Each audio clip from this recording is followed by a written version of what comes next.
নমস্কার, news 18 Bangla digital page থেকে রয়েছে আমি শঙ্কু সাত্রা এই মুহূর্তে। তবে এই মুহূর্তে সব থেকে বড় যে ঘটনাটা শোনাবো আপনাদের, যে গতকাল গতকাল একটি গাড়ি থেকে পুলিশ উদ্ধার করলো একটি ব্যাগ, আর সেই ব্যাগের মধ্যে একটি 4 বছরের শিশুর দেহ। আর সেই শিশুর দেহ যে মায়ের, সেই মা গ্রেপ্তার হয়েছে। অর্থাৎ মা 4 বছরের শিশুকে গ্রেপ্তার করেছে এবং মায়ের পরিচয় তিনি একজন আইটি কর্মী, একজন আইটি কর্তা বলা চলে, এবং হাইফাই এডুকেটেড হাইফাই ফ্যামিলির মহিলা। তিনি তার ছেলেকে খুন করেছেন। কিভাবে খুন করলেন, কিভাবে ধরা পড়লো, সেটা কিন্তু যথেষ্ট একটা রোমহর্ষক ব্যাপার। এবং কেন ধরা পড়লো সেটা কিন্তু আপনাদেরকে বলবো।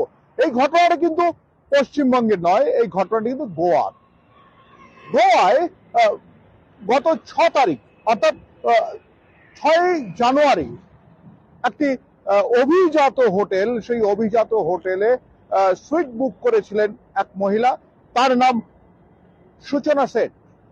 তিনি তার 4 বছরের ছেলেকে নিয়ে, 39 বছর বয়স্ক মা সূচনা, সে তার 4 বছর বয়স্ক ছেলেকে নিয়ে সেখানে যায়। 6 জানুয়ারি প্রায় দুপুর নাগাদ সেখানে গিয়ে পৌঁছায়।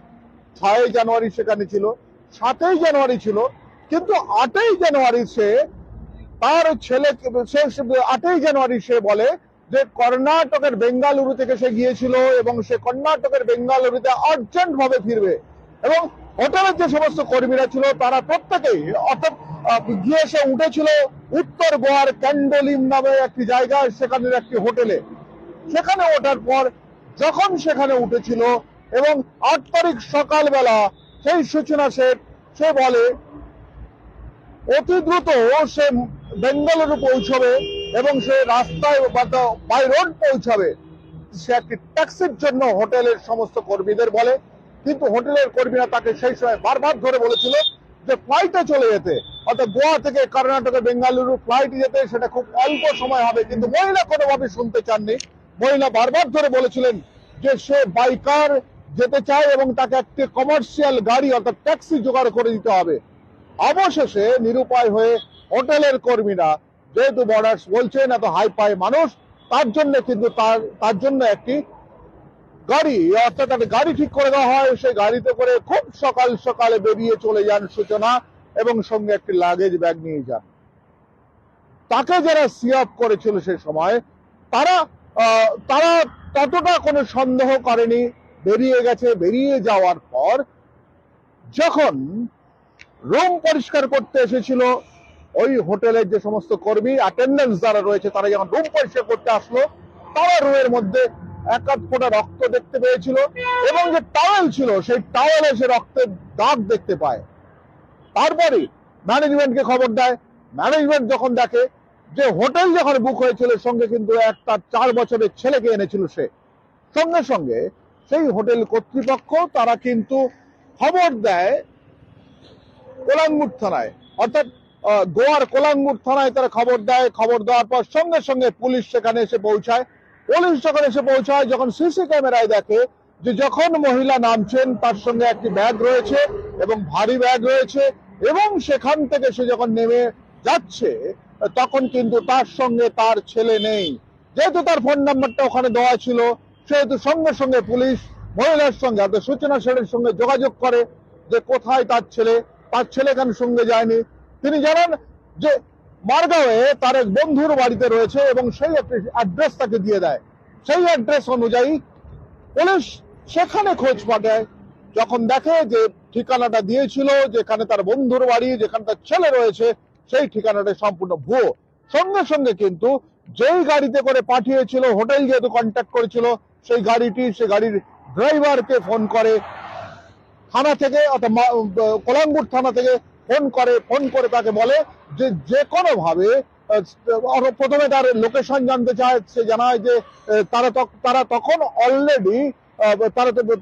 অলরেডি চলে গেছে কর্ণাটকের একটি জায়গাতে এবং বেঙ্গালুরু ফেরার পথে ছিল।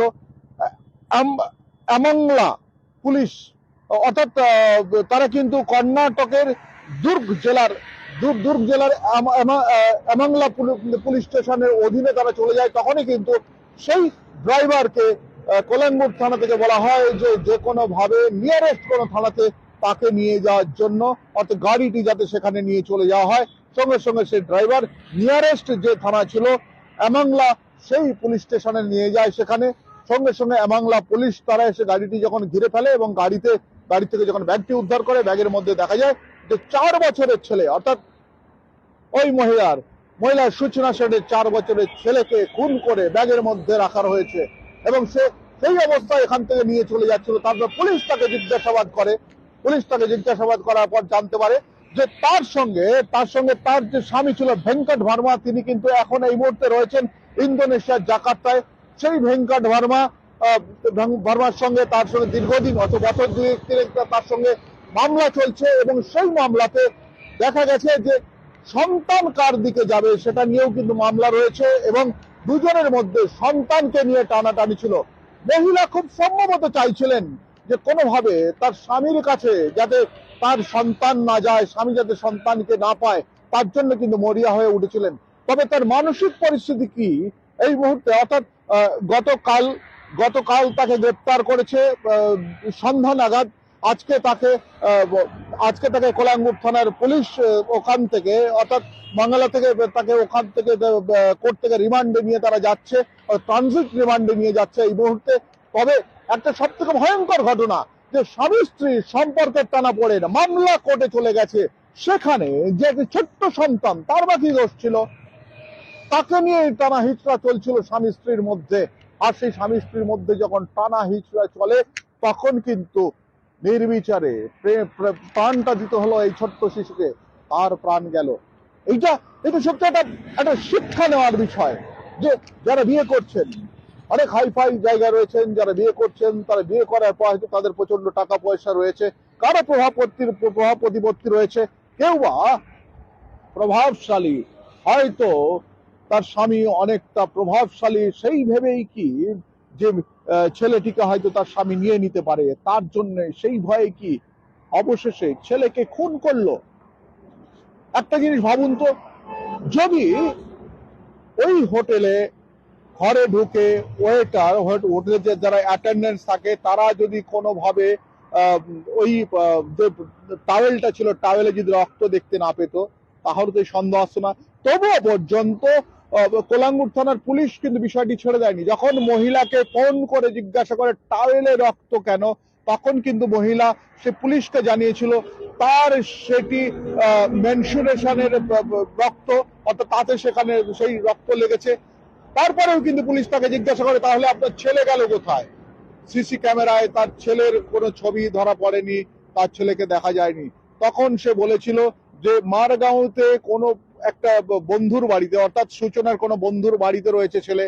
সেই অ্যাড্রেস যখন চেয়েছিল, সেই অ্যাড্রেস ভেরিফাই করে যখন পুলিশ দেখেছিল সেই অ্যাড্রেসটাও মিথ্যা। মহিলা কিন্তু তখন বুঝেছিলেন ছেলেকে খুন করে দেহ পাচার করতে চেয়েছিলেন, পাচারটা হলো না, অবশেষে ধরা পড়লো।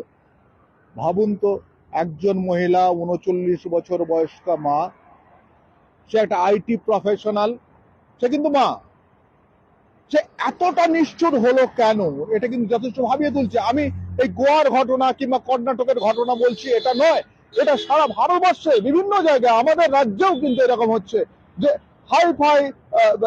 হাইফাই একটা পরিবার কিংবা অনেকটা স্ট্যান্ডার্ড, যারা অনেকটা শিক্ষিত, তারা কিন্তু বিয়ে করছেন, কিছুদিন পরে তাদের সন্তান হচ্ছে, তারপর কিন্তু মোহভঙ্গ হচ্ছে, তারপর সন্তানকে নিয়ে টানা হিচড়া চলে। অনেক স্কুল রয়েছে তার সামনে কিন্তু এরকম দেখা যায় যে বাবা কিংবা মা এসে একেবারে তীর্থের কাকের মতো অপেক্ষা করছে একবার তার সন্তানকে দেখবার জন্য। সেই সন্তান কি ভুল করেছে? সেই সন্তানের কেন এত ভুল? কেন সবাই এইভাবে তারা বিয়ে করছে, অর্থাৎ নিজেদের একটা ইচ্ছা, অর্থাৎ এখন যৌন ইচ্ছা থেকে আজকালকার বেশিরভাগ কিন্তু সবাই কাছাকাছি যাচ্ছে, তারা বিয়ে করছে, আর সেখান থেকে যখন স্খলন হচ্ছে, ভুগছে কিন্তু ছেলেমেয়েরা, মানসিকভাবে বিপর্যস্ত হচ্ছে বেশিরভাগ ছেলেমেয়েরা। অনেক জায়গায় কিন্তু এই ধরনের একই ধরনের ঘটনা ঘটছে। তবে আজকে এই সূচনা শেঠ যেটা করলেন, সেটা কিন্তু চোখে আঙুল দিয়ে দেখিয়ে দিল সেটা চোখে আঙুল দিয়ে দেখিয়ে দিল যে একটা মা কতটা অসহায় হলে এই ধরনের একটা ঘটনা ঘটায়। ছেলেকে নিয়ে গোয়ায় বেড়াতে গেল বেঙ্গালুরু থেকে, তারপর হোটেলের মধ্যে খুন করে নিজে হাতে ব্যাগে করে ভরে নিয়ে পাচার করবার সময় অবশেষে সে টেকনোলজির কাছে হার মানলো। একজন টেকনোলজির মানুষ টেকনোলজির কাছে হার মানলো।